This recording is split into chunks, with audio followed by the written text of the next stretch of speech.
हाँ जी बेटा, अब हम करते हैं फोर्थ क्वेश्चन। इसमें आपको बताना है which of the following sets are null sets and Y.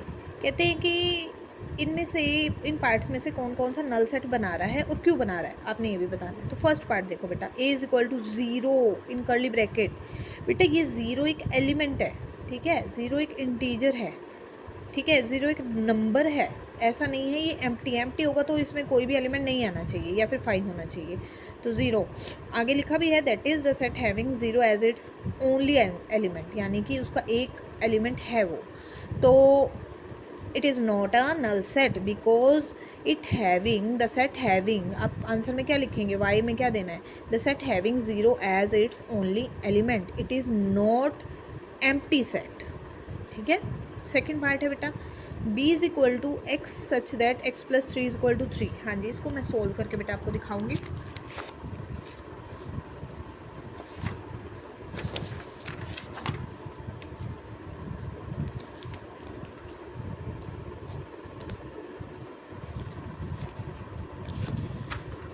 हाँ जी, क्या कहा गया बेटा आपको कि x is such that x plus three is equal to three.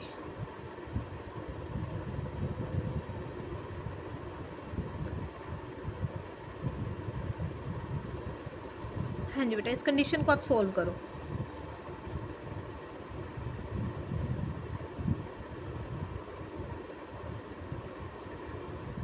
बेटा आपका फिर से एक एलिमेंट आ गया अपर पार्ट की तरह, ज़ीरो। ज़ीरो एक एलिमेंट है, वो नल नहीं है, वो नल नहीं शो कर रहा, ठीक है।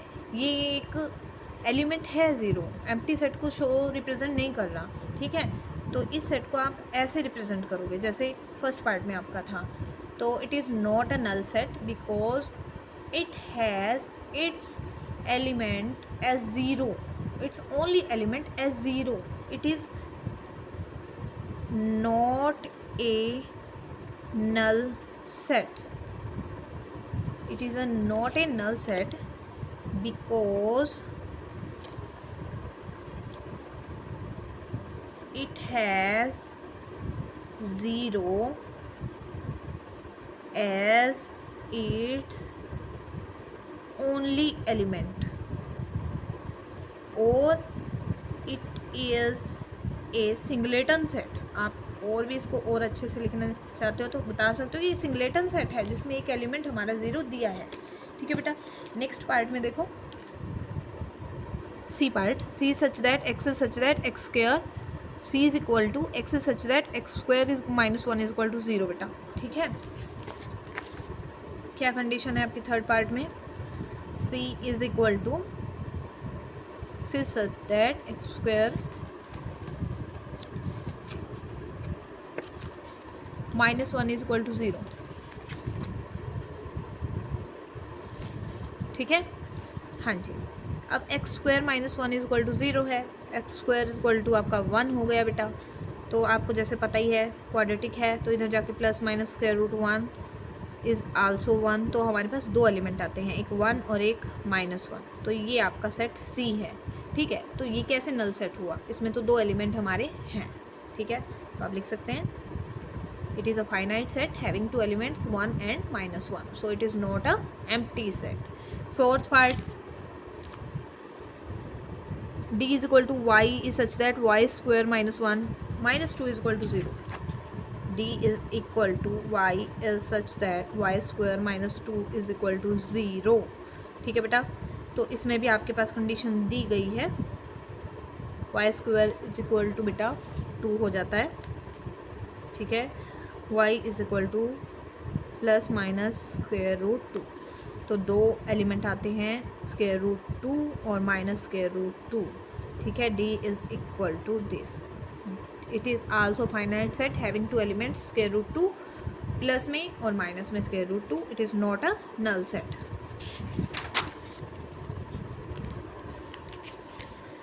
ई पार्ट बेटा, y cube is equal to 27 और वाई इज इक्वल टू 2, ठीक है। इसमें दो कंडीशन है बेटा,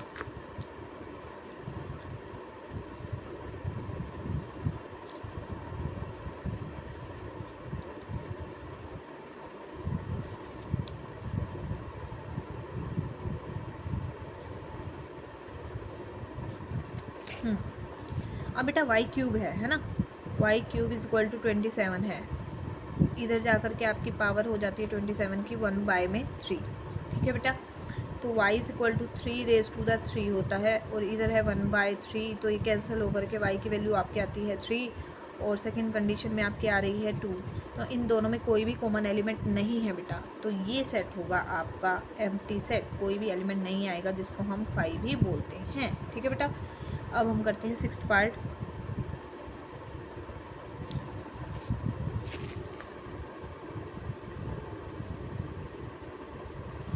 f is equal to x such that x square is equal to 4, x is equal to 3।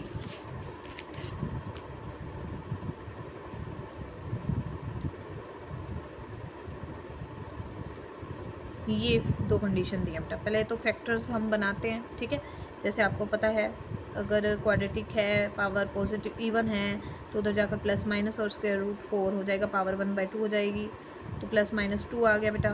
तो दो एलिमेंट हमारे यहाँ से मिले हैं, एक प्लस का 2 और एक माइनस का 2, और एक और कंडीशन है आपकी x इज इक्वल टू 3, है ना।